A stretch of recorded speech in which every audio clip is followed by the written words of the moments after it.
There has been a lot of changes in Slime Legion, especially since our last build guide video. In one of our previous Legend of Slime updates, we were allowed to equip toys on every slime. This is important for Slime Legion because the slimes you bring in with you will have the toy attributes applied as well. Most of us will have one good toy available, but if you use level 30 to 40 toys on your slimes in Slime Legion, you will benefit from the traits you bring in. This applies to critical hit damage most importantly. As you can see here, a level 30 toy provides 24,500% in critical hit damage, and a level 40 toy that we just leveled up provides 32,500% in critical hit damage. If you put a toy just like this one on each slime, you will experience large boosts in damage.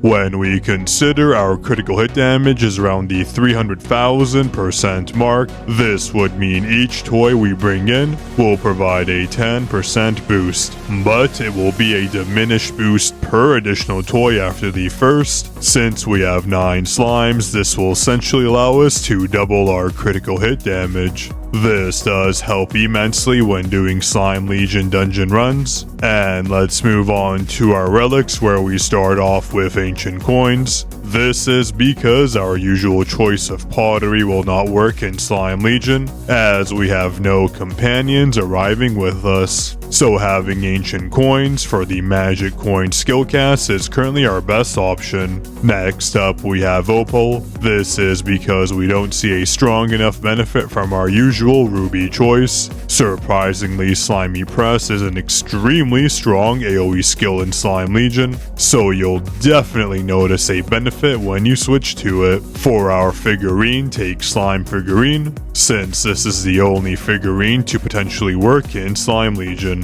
The 3 other figurines need specific companions to apply their effects, so slime figurine is the way to go in this case. Personally, for our cushion I use Regal Pillow. I have tried Hot Seat with Swallow before. This was just to see how strong the attack speed bonus is, but I didn't notice a general improvement, so we stick to Regal Pillow to help with our skill cooldown. For our necklace choice, we use Sacred Necklace. Previously, the HP bonus wasn't too useful. This is because the enemy's damage did scale off our HP once we reached a certain threshold, but now we progress much farther in Slime Legion due to all the attack bonuses we received from the last few updates. So use Sacred Necklace in order to ensure you have an edge in survivability. Next up, I use Kitsune Mask for the attack boost. This is because our current build does not allow us to take much damage, meaning we never die in Slime Legion. You could try Folksy Mask for the damage reduction if you can't comp your build completely. At level 200 it works extremely well, granting us a 80% enemy attack reduction. Slime Mask is honestly another good option as well.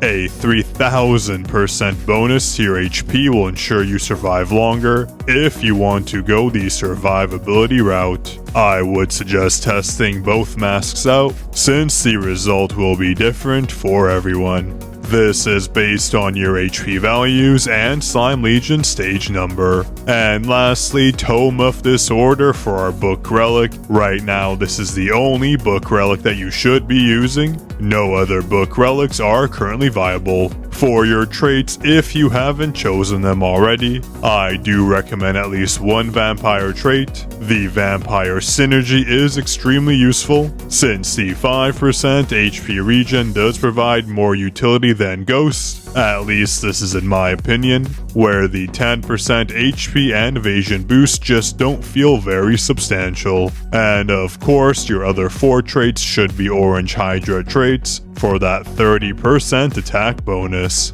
Let's quickly jump into our treasures. We start off with Slime Doll. This is because the bonus it provides to Slimy Press is amazing. If you recall, one of our relics is Opal, so we are boosting the skill twice, and this is exactly what makes Slimy Press a competitive skill option. For your crown, always choose Sun Crown. I repeat this saying for every new player that comes across our videos, since they do often miss this fact. To get the attack bonus from Sun Crown, you do not actually need any bat companions equipped, so you do get the attack bonus regardless of your companion setup. Next up, we do use Golden Spoon instead of Sap Dish. Previously, if you didn't know, Sap Dish worked in Slime Legion. Yes, that is without the insect companions joining along. But I did a quick test and I didn't notice a damage change when using Sap Dish, so it has since been fixed as far as I'm aware. So do choose Gold Spoon as your tableware treasure of choice,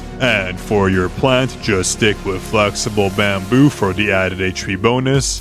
But if you do have good survivability, do use Ancient Bonsai, since the Reaper and Ancient Bonsai combo does provide us with a good amount of damage. This is especially true when comparing it to our other skill choices. For your food treasure, the only viable option here is Explosive Taco, since the time increase Gold Bread provides in Slime Legion is useless. This is because Slime Legion does not have a time limit, making Gold Bread obsolete. And lastly, stick with Dwarven King Armor for your armor choice, since it does provide us with the largest boost in damage. For companions, you will be surprised. For whatever reason, our companion attack does influence the damage we output in Slime Legion, so you want to go for your strongest 5 companions, regardless if they are birds, frogs, or bugs. Strictly look at the attack value on the companion and choose the companions that have the highest attack amount. For your skills, we start off with Reaper due to our Ancient Bonsai choice. Next, Slimy Press because we have a relic and treasure that boosts its damage output by a considerable amount. I use the Radiating Comet since it's a very good skill overall with the skill cooldown effect as well, but it isn't a necessary choice here. Just replace it with your strongest skill if you don't have it. You also want Rage to boost our slime's attack speed. The damage difference with and without Rage is noticeable. And lastly, for your final 2 skills, just choose your strongest AoE skills. For me, I just went with Blizzard and Bird Strike since they're extremely strong for me at level 100, but better options could be Terrify and Detonative Slime, and we can't forget about Pyrokinesis. So just take a look at your skill levels and choose accordingly, since everyone's skill damage is different based on how far they are into the game. And before I forget, for your ring choice, just take any S-grade ring with the highest amount of companion damage. Be sure not to bring in your D-rank egg throw rings, since the effect won't be working in Slime Legion. And most importantly, for our slimes, we use Swallow as our front row slime. Swallow provides a knockback, invulnerability during his skill, and decent damage overall, so he's definitely a good option to choose here. A tanky frontline choice, but if you don't have Swallow, Mecha is another great choice, including Serpine as another great option for her dodge. But Gent is also another choice here since his slime skill does pause any incoming damage, but the above slimes are much better choices for that front row pick. However, for our second slime choice, we do use Gent for those exact reasons. A tanky backup if Swallow dies, and his 2 times damage boost is the best we can get, so he is a must-have on our Slime Legion roster. Next up, we put Ignis and Heroine as our additional damage dealers,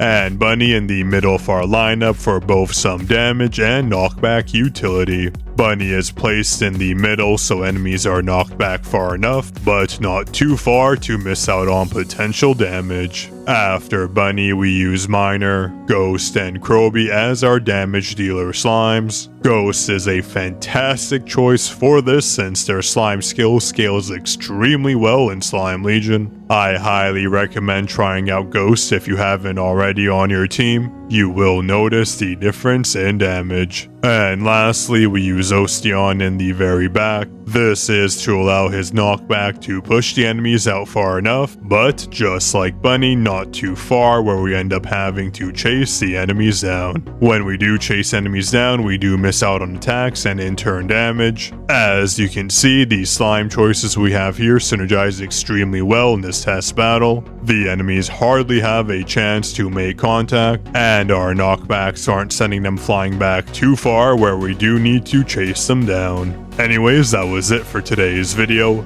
If this Slime Legion build guide helped you out at all, let me know by dropping a like on the video, and be sure to subscribe and comment if you enjoy Legend of Slime content just like this. Enjoy!